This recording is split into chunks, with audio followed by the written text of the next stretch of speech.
The poison blood and the silent crown. The first thing Gabriel ever knew was fear. He was only 7 years old that night, hiding behind the heavy velvet curtains of his family's mansion, watching shadows tear through the warm light of his home. He saw his parents fight bravely, but they were no match for the fangs and speed that came for them.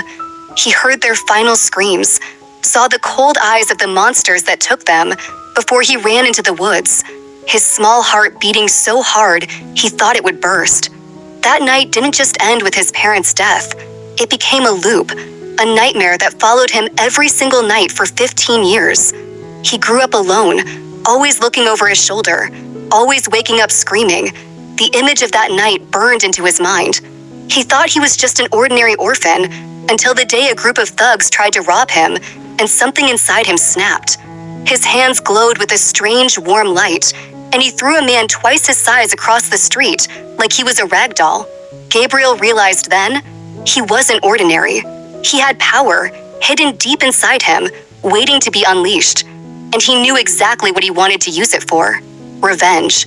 Blind with anger, he tracked down the coven of vampires that had killed his parents, but he was reckless, untrained. They overpowered him easily, beat him within an inch of his life, and left his broken body on the rocky shore to die, thinking he was just another fool who dared challenge them. That should have been the end of Gabriel's story, but fate had other plans. An old fisherman named Kano found him, washed up by the tide, barely breathing. He carried Gabriel back to his small hut, nursed him back to health for months, and as Gabriel healed, he noticed something. The old man wasn't just a simple fisherman. He moved like the wind, could disarm a man without even raising his voice, and knew more about fighting and power than anyone Gabriel had ever met. Kano was a grand master of martial arts who had left the busy world to live in peace. For 5 years, Kano trained Gabriel, not just how to fight, how to use his hidden power, but how to control his anger, how to find calm in the middle of chaos. Gabriel learned to fish, to wake up with the sun, to feel peace for the first time in his life. He decided to leave the past behind. He would stay here, live simply, and never think of revenge again. But destiny does not let go that easily. One night, vampires tracked him to the quiet village. They came to finish what they started years ago. But this time, Gabriel was ready. He moved like water, strong and steady, defeated every single one of them without breaking a sweat. No one in the village was hurt. But as he stood there, looking at the defeated enemies, the old pain and anger rose up again, hotter and sharper than before. He would finish this, once and for all. Gabriel began to hunt the members of the coven, one by one. Each time he asked the same question: "Did you kill my parents?" And each time, they shook in fear, saying no, until he caught the leader of the group, who finally told him the truth that shattered Gabriel's world. "We were paid to attack your home. We were just the soldiers. The one who ordered your parents' death, the one who killed them with her own hands, is your aunt, Alara." Gabriel froze.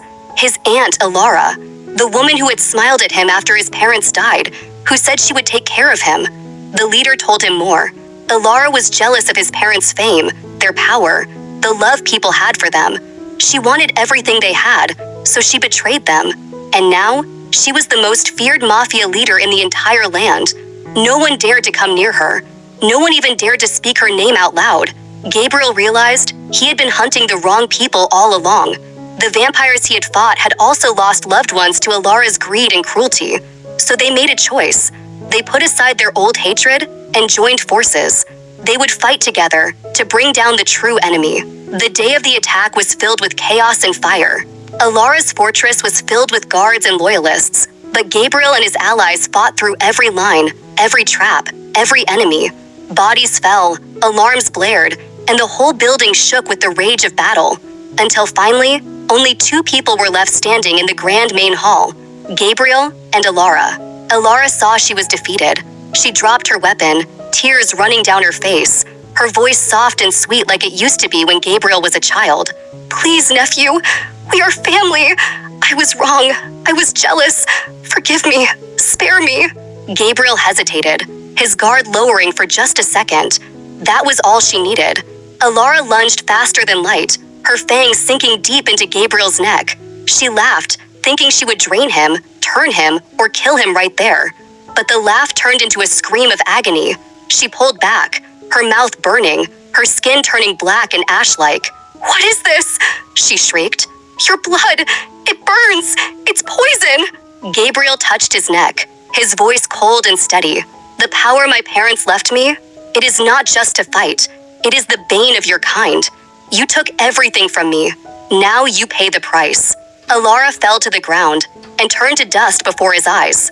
Gabriel took what was rightfully his. He changed everything. He brought order and peace to the land.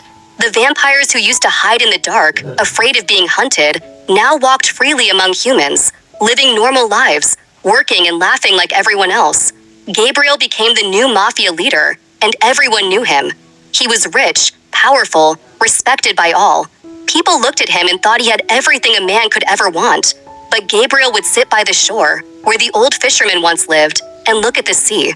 He had mansions, gold, power, all the money in the world. But he knew the truth that he learned in those quiet years fishing under the sun. In this life, money can't give us peace and harmony.